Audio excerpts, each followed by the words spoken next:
নমস্কার, অনুর হেসেলে আপনাদের সকলকে স্বাগত। আজকে আমি বানাবো চালের পায়েস। যে কোনো পুজো পার্বণ বা শুভ অনুষ্ঠানে পায়েস বা পরমান্ন আমরা বানিয়ে থাকি। এই পায়েস বানানো খুব বেশি কঠিন কাজ নয়, একদমই সহজ, আর মাঝে মধ্যেই হয়তো প্রায় প্রত্যেক বাড়িতেই হয়ে থাকে। তাই আশা রাখি এই রেসিপিটা প্রায় অনেকেরই জানা। তবে যারা পায়েস রান্না করতে জানেন না বা যারা একদম নতুন রাঁধুনি, তাদের জন্য রইল আমার আজকের রেসিপিটি। আপনারা পুরো ভিডিওটা দেখুন আমি কিভাবে পায়েস বানাচ্ছি। ঠিক একই পদ্ধতিতে আপনারাও বাড়িতে বানিয়ে দেখবেন। আশা রাখি আপনাদের ভীষণই ভালো লাগবে। তাহলে আসুন শুরু করি আমার আজকের রেসিপিটি। পায়েস বানানোর জন্য আমি এখানে নিয়েছি 50 গ্রাম গোবিন্দভোগ চাল। আর এই চালটাকে আমি একবার জল দিয়ে ভালোভাবে ধুয়ে পরিষ্কার করে নিয়ে জলটা একদম শুকনো করে ঝরিয়ে রেখেছি। দেখুন চালটা কি সুন্দর ঝরঝরে হয়ে গেছে।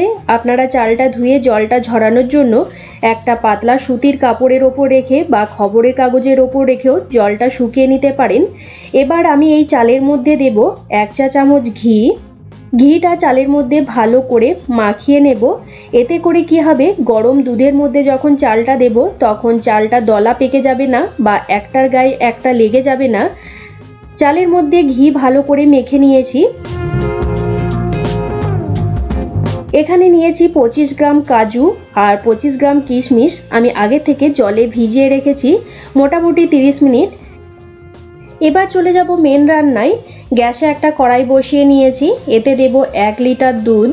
আমি এখানে প্যাকেটের দুধ ব্যবহার করছি, আপনারা চাইলে গরুর দুধও নিতে পারেন। দুধটাকে ভালো করে ফুটিয়ে নেব বা জাল দিয়ে নেব। আর মনে রাখবেন 1 লিটার দুধে 50 গ্রাম চালই কিন্তু দিতে হবে, এর বেশি চাল দিলে পায়েস ঠিক ভালো হবে না। দুধটা হালকা গরম হয়ে এলে একটা খুন্তি বা স্প্যাচুলা দিয়ে কড়াইয়ের নিচেটা নাড়াতে হবে, তা না হলে নিচে দুধটা লেগে যেতে পারে। দুধটা এখন ভালোভাবে ফুটতে শুরু করেছে। দুধটা ফুটিয়ে একটু ঘন করে নেব। যখন দুধটা ফুটবে তখন যে সর পড়বে বা কড়াইয়ের গায়ে যে সরটা লেগে যাবে সেটা একটু চেঁচে দুধের মধ্যে ভালো করে মিশিয়ে নিতে হবে, তাহলে পায়েসটা বেশি ভালো হয়। দুধটা ফুটতে ফুটতে বেশ অনেকটাই ঘন হয়ে গেছে। এখন আমি এর মধ্যে দিয়ে দেব 2টো তেজপাতা। তেজপাতাটাকে একটু ছিঁড়ে নিয়ে তারপর দুধের মধ্যে দিয়ে দিচ্ছি। আর দেব 4-5টা ছোট এলাচ। ছোট এলাচটাকে একটু ফাটিয়ে নিয়ে তারপর দুধের মধ্যে দিয়ে দিলাম, তাহলে পায়েসের গন্ধটা বেশি ভালো হয়। এবার তেজপাতা আর ছোট এলাচটাকে দুধের মধ্যে ভালো করে মিশিয়ে নেব। দুধটা ফুটে ফুটে বেশ অনেকটাই ঘন হয়ে গেছে। 1 লিটার দুধ ফুটিয়ে একদম হাফ লিটারে পরিণত করে নিয়েছি। এবার আমি এর মধ্যে দিয়ে দিচ্ছি ঘি মাখিয়ে রাখা গোবিন্দভোগ চাল। চালটা দুধের মধ্যে দিয়ে ভালোভাবে নাড়াচাড়া করে মিশিয়ে নিতে হবে দুধের সাথে। আর গ্যাসের ফ্লেমটাকে একদম লো টু মিডিয়ামে রেখে চালটাকে ভালোভাবে সেদ্ধ করে নেব। আমার চ্যানেলে আরও নতুনত্ব রেসিপি দেখতে চাইলে চ্যানেলটাকে সাবস্ক্রাইব করে পাশের বেল নোটিফিকেশনটা প্রেস করে রাখবেন, তাহলে আমি চ্যানেলে যখনই কোনো নতুন রেসিপি শেয়ার করব সবার প্রথমে নোটিফিকেশন আপনাদের কাছে পৌঁছে যাবে। যারা ফেসবুক বা ইনস্টাগ্রাম থেকে ভিডিওটা দেখছেন তারা আমার পেজটাকে ফলো করে রাখবেন। দেখুন পায়েসের চাল ফুটতে ফুটতে বেশ সুন্দর সেদ্ধ হয়ে গেছে আর পায়েসটাও অনেকটা ঘন হয়ে গেছে। চাল ঠিকঠাক সেদ্ধ হয়েছে কিনা আসুন একবার চেক করে নিই।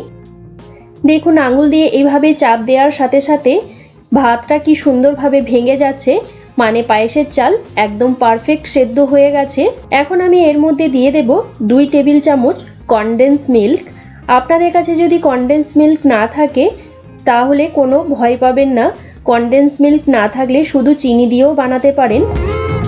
আমার কাছে যেহেতু কনডেন্স মিল্ক ছিল তাই আমি ইউজ করলাম, আপনাদের কাছে যদি না থাকে শুধু চিনি দিয়েও বানাতে পারেন। কনডেন্স মিল্কটাকে ভালোভাবে মিশিয়ে নিলাম। এবার আমি এর মধ্যে দেব 4 টেবিল চামচ চিনি। কনডেন্স মিল্কে যেহেতু মিষ্টি থাকে তাই আমি এখানে চিনি কম দিচ্ছি।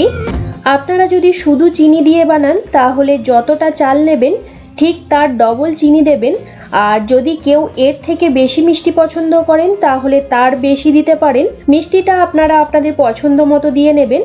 এবার চিনিটাকেও ভালোভাবে মিশিয়ে নেব।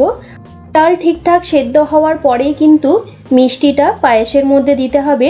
চিনিটা গলে গিয়ে দেখুন পায়েসটা আরও একটু পাতলা হয়ে গেল। এতে ভয় পাবেন না। এখন গ্যাসের ফ্লেমটাকে একদম লোতে করে দেব। এবার আরেকটা গ্যাস ওভেনে আমি একটা তড়কা প্যান বসিয়ে নিয়েছি, তার মধ্যে দিয়ে দিলাম 1 টেবিল চামচ ঘি। ঘিটাকে ভালোভাবে গরম করে নেব। তারপর এই ঘিয়ের মধ্যে দিয়ে দেব ভিজিয়ে রাখা কাজু আর কিশমিশ। গ্যাসের ফ্লেমটাকে লোতে রেখে নাড়াচাড়া করে কাজু আর কিশমিশটাকে একটু লালচে করে ভেজে নেব। কাজু আর কিশমিশ যদি প্রথমে পায়েসের মধ্যে দেওয়া হয় তাহলে পায়েসটা ছানা কেটে যাওয়ার সম্ভাবনা থাকে, কারণ কিশমিশের মধ্যে যেহেতু টক ভাব থাকে তাই দুধটা ছানা হয়ে যেতে পারে। তাই সবার শেষে কিন্তু কাজু আর কিশমিশটা মেশাবেন পায়েসের মধ্যে, তাহলে দেখবেন পায়েসটা একদম পারফেক্ট হবে। কাজু আর কিশমিশটা লালচে করে ভেজে নেওয়া হয়ে গেছে। এখন কাজু আর কিশমিশ আমি এই পায়েসের মধ্যে দিয়ে দিলাম।